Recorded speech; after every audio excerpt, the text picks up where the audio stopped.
Hey everyone, it's Phil, the founder of Phil's Friends, and I'm really excited to be here today for a conversation with Greg Neighbor. He's a great friend and real believer in this ministry. And Greg, thanks for joining today. Really appreciate it. You're welcome, Phil. Glad I could be here. Awesome. Well, I know we've gotten connected for similar reasons. We've both gone through cancer in our life, so I just wonder if you could share a little bit about what your journey's been like. Sure. Well, back in October of 2016, I was kind of out of the blue. Unexpectedly, I was diagnosed with grade 4 glioblastoma.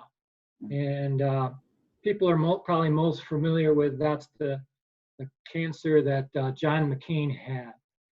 And so we went through treatments, and there's no cure for glioblastoma at this time. So, we just kind of headed out in this direction forward and just take it one day at a time. And here now I can look back 3.5 years later, and the Lord still has me here serving Him, and I'm definitely thankful for that.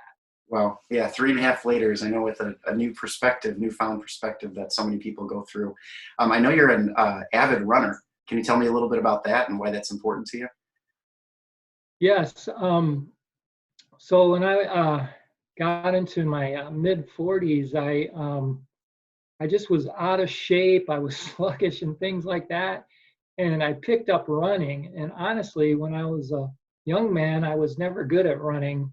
I'm tall and I was awkward and everything like that. But it really helped me to get back into shape. And so it was something that I had been doing before I had the cancer.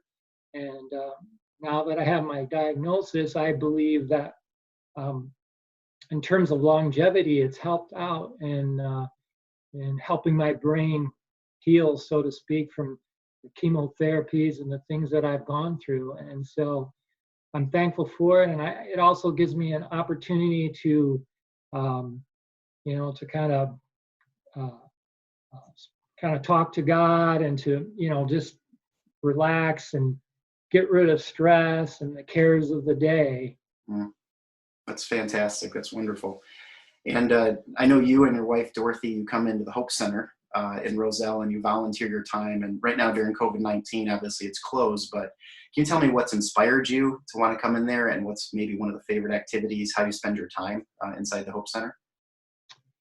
Yeah, well, shortly after my diagnosis, we began attending a support group at Willow Creek for cancer survivors. And that's how we found out about Phil's Friends. And we were invited to one of the luncheons, or it was actually a brunch. And we were like, wow, we can really relate to this mission here. At that time I was going through chemotherapy and we needed support. And we felt like that's what Phil's Friends is about, is supporting others that are going through this journey. And so we're like, hey, we can come into the Hope Center and we can volunteer. This is simple. And so I started going into the Hope Center on Thursdays. And then when Dorothy retired, we go together on Thursdays and we enjoy, doing things like the cards of hope. We spend a lot of time, making those, or working quality control, or there's some other activities they ask us to do. And we really are thankful that we have an opportunity. Matter of fact, we're really chomping at the bit to get back to the Hope Center. We miss our Thursdays there with the gang.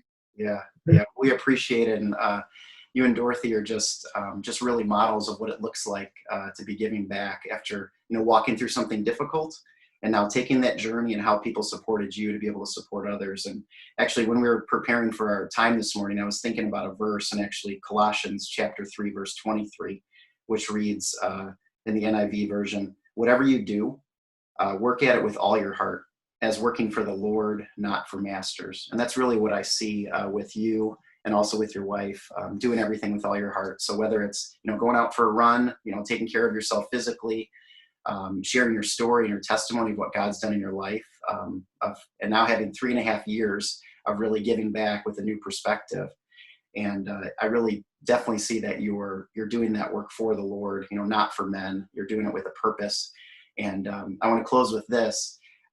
One of the brunches, I know you may have gone there to hear about it in the beginning, but what I recall is last year we had this Phil's Friends fashion show, and mixed with a brunch in Wheaton, and it was incredible to see you, best dressed like a GQ man, inside of your tux. And so just really, thanks for all you do. I'm honored to call you a friend, and I know the ministry, was very blessed because of you. And you mentioned those cards of hope. And so I just wanted to let everybody know that's listening in today that people can go to our website, philsfriends.org, and they can print those out, those card templates from our website. And they can work on it at home, at their kitchen table, with their friends, with their family, and then they can mail that into our headquarters. And so thanks for the testimony that you provide, Greg. Thanks for your friendship. And most of all, I thank you that the example that you show by working for the Lord with all your heart, not for men, but for the Lord. And it's really giving him glory. So thanks, Greg, and look forward to touching base soon.